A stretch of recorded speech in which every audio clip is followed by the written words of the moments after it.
জনাব কি একটা জিনিস হলো যে অনেকের আশঙ্কা থাকলেও দেখেন বাংলাদেশের রাজনীতিতে যারা সক্রিয় রাজনীতিবিদ আছেন, আমি জুনায়েদ সাকি ভাইকে আমার মানে আমি আমি আমি ওনার সবচেয়ে ঘনিষ্ঠ বলে বিভিন্ন জায়গায় দাবি করি, অনেক জায়গায় এক লাইন উপরে গিয়ে বন্ধুও বলি, যদিও সাকি ভাই আমার থেকে অল্প একটু বড়।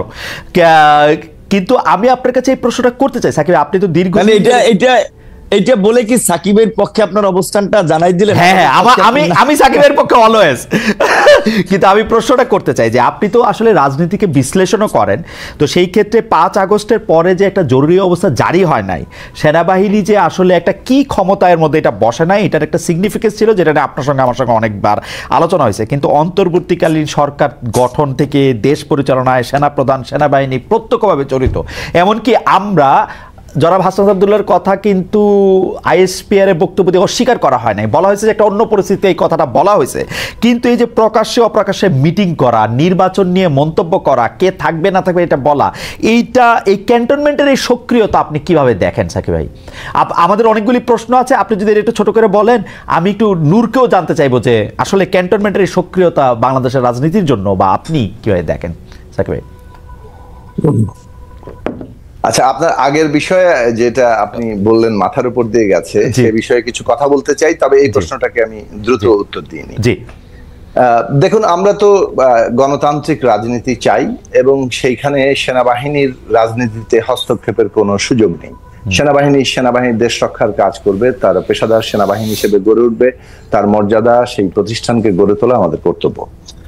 এখন এই যে 5ই আগস্টের আগে সেনাবাহিনীর যে ভূমিকাটা, সেটা একটা পর্যায়ে এসে অনেকটা খুবই গুরুত্বপূর্ণ জায়গায় চলে এসেছিল। সেনাবাহিনী জনগণের উপর গুলি চালাবে নাকি সেনাবাহিনী আসলে এই জনগণকে মানে জনগণের সাথে একটা মুখোমুখি হবে না, সেই জায়গাটাতে সেনাবাহিনী সিদ্ধান্ত নিয়েছে যে তারা জনগণের মুখোমুখি হবে না এবং তারা জনগণের উপর গুলি চালাবে না। সেটা আমরা সেনাপ্রধানের মিটিং এর মধ্য দিয়ে সেনাবাহিনীর সাথে মিটিং এর পরে তার বক্তব্য শুনেছি।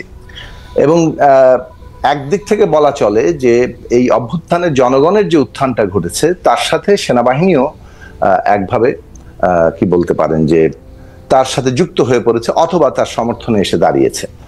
এবং এইখানে আমরা যখন অন্তর্বর্তী সরকার গঠিত হয়েছে সেই ক্ষেত্রেও তাদের একটা মানে এই অন্তর্বর্তী সরকারের কে সমর্থন করা, তাকে সফল করে তোলার জন্যই তারা তাদের ঘোষণাটা দিয়েছে।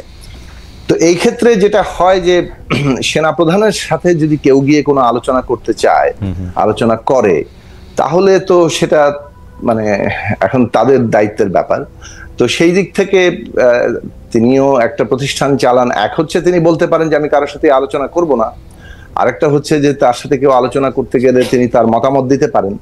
তো তার মতামতের জায়গাটি যেটা আমরা মানে মোটামুটি পাবলিকলি শুনেছি যে তিনি একটা এই সরকারের যে কর্মকাণ্ড সেটাকে তারা তাদের প্রতিষ্ঠানের জায়গা থেকে সর্বাত্মক সহযোগিতা এবং সফল করার জন্য কাজ করছেন এবং তারা রাজনৈতিক উত্তরণটা নির্বাচনের মধ্য দিয়ে যে পলিটিক্যাল গভর্নমেন্ট আসবে সেই প্রক্রিয়াটাকে চান, সেটা সেনাপ্রধানের বক্তব্যের জিস্ট হিসেবে আমি যদি বলি।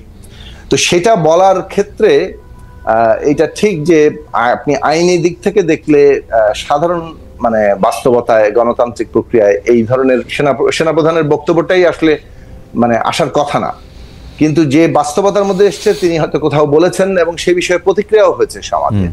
আমার মনে হয় যে এই বিষয়ে সরকার এবং সেনাবাহিনী আলোচনা করে তাদের নিজস্ব যে জুরিসডিকশন, তাদের নিজ নিজ কাজের এলাকা এবং এখতিয়ার সেটা ঠিক করে নেবেন এবং সেটাই হয়তো মঙ্গল হবে।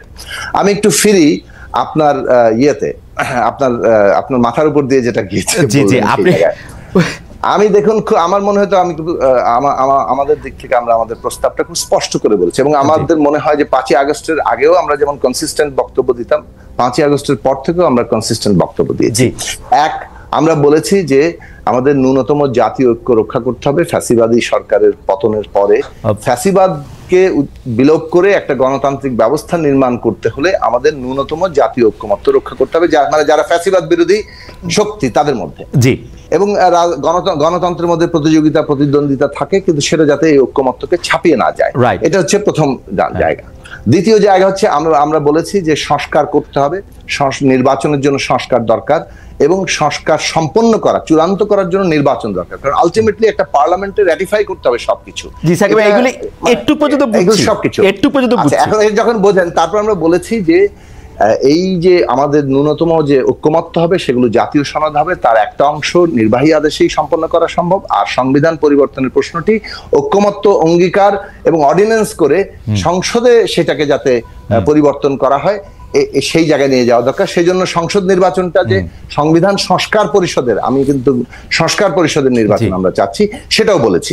এবং আমরা বলেছি যে এটা ডিসেম্বর থেকে জুন পর্যন্ত বর্তমান অন্তর্বর্তী সরকার খোদ প্রফেসর ডক্টর মোহাম্মদ ইউনূস তিনি যে সময়সীমা ঠিক করেছেন তার মধ্যে এটা সম্ভব। তার মানে আমরা মনে করি যে এই সংস্কার শেষ করে ডিসেম্বর থেকে জুনের মধ্যেই নির্বাচন করা সম্ভব।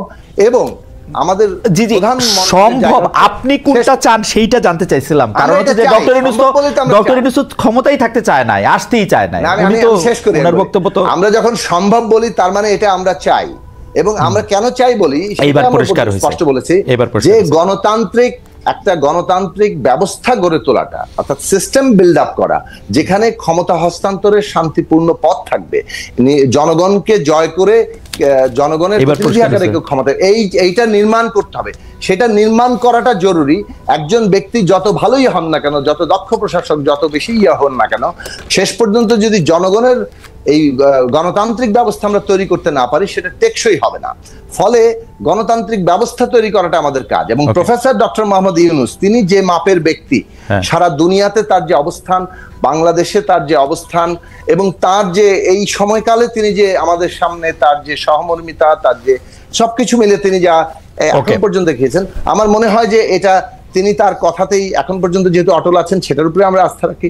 এক, দুই হচ্ছে যে বাংলাদেশে তিনি একটা গণতান্ত্রিক উত্তরণ সাফল্যের সাথে তৈরি করতে পারলেন, মানে সম্পন্ন করতে পারলেন। এই দৃষ্টান্তটা স্থাপিত হওয়া খুব জরুরি। এখন যদি ডক্টর ইউনূসের মনে হয় বা আমাদের মনে হয় যে গণতন্ত্রের পথে উন্নয়নে সফলতা পেতে হলে তিনি আরো 3 বছর যদি এখানে থাকেন, তাহলে গণতান্ত্রিক প্রক্রিয়ায়, গণতান্ত্রিক দলগুলিও গণতান্ত্রিক প্রক্রিয়ায় আসতে, এই বিষয় এক্স্যাক্টলি আমি শেষ করে আপনার প্রশ্ন বুঝে ফেলেছি। আমি এই বিষয়টা স্পষ্ট করেছি যে এইটা কিভাবে নির্ধারিত হবে তার একটা পদ্ধতিগত জায়গা লাগবে।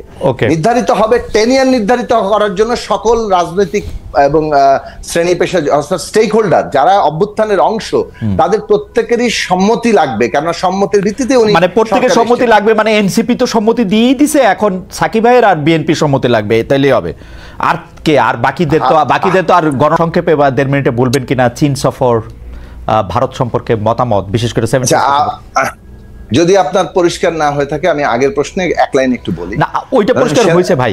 আচ্ছা, ওইটা পরিষ্কার হয়েছে, আমি বুঝছি। আমার ধারণা দর্শকরাও বুঝেছেন, কারণ দর্শকদের মতামত আমি দেখতে পাচ্ছি যে এটি নিয়ে আর এক মুহূর্তে মন্তব্য করছেন। আপনি যদি ভারত সফর, আমি ভারতের বিষয়ে যখন প্রফেসর ডক্টর মোহাম্মদ ইউনূস আমাদের প্রধান উপদেষ্টা হিসেবে ভারতের প্রধানমন্ত্রী নরেন্দ্র মোদীর সাথে বৈঠক করতে গিয়েছেন, সে বিষয়ে আমরা তখন আমাদের বক্তব্য দিয়েছিলাম যে এই যে বৈঠক ওপেন হচ্ছে, এটাকে আমরা ইতিবাচক ভাবে দেখি।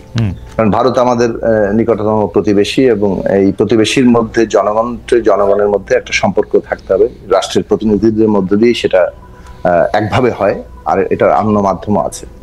কিন্তু এটা ভারতের মনে রাখা দরকার যে 5ই আগস্টের পরে বাংলাদেশের জনগণ রায় দিয়ে দিয়েছে যে ওই পদানত বাংলাদেশ আর পাওয়া যাবে না। বাংলাদেশ তার আত্মমর্যাদা নিয়ে, তার নিজের স্বার্থ নিয়ে অন্য রাষ্ট্রের সাথে সম্পর্কিত হতে চায়, সুসম্পর্ক তৈরি করতে চায়। এইটা আমাদের পররাষ্ট্রনীতি। বাংলাদেশের সেই পররাষ্ট্রনীতিতে যতটা দৃঢ় থাকা দরকার ততটাই দৃঢ় থাকতে হবে, কারণ এটাই